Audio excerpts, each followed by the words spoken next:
Good morning everyone. আজি আকৌ Sunday কালি মই পুই শাক আনিছিলো এতিয়া পুই শাক বনাম এয়া পুই শাক ফাৰ্ষ্টতে কাটি লম সফা কৰি লম তাৰ পিছত মিঠাতেল দি দিছো পাঁচফোৰণ কেইটামান দি দিছো এতিয়া দিম শুকান অকণমান শুকান মাছখিনি ভাজি লৈছো ভাজি লোৱাৰ পিছত শাকখিনি দি দিম ইয়াতে দিম নিমখ অকণমান হালধি 1 চামুচ জলকীয়া পেষ্ট 1 চামুচ আদা পেষ্ট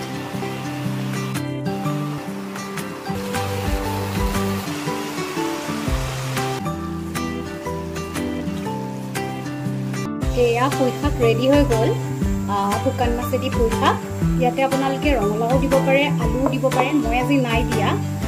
কাৰণ পুই শাক বেছি আছিল তো মই হেয়া দুটা বস্তু নিদিলোঁ আলু আৰু ৰঙালাও নিদিলোঁ পুই শাক আৰু শুকান মাছৰ ৰেচিপিটো কেনেকুৱা লাগিলে ক'ব আপোনালোকে বনাব বনাই খাব আৰু মোক কমেণ্ট কৰি জনাব কেনেকুৱা লাগিছে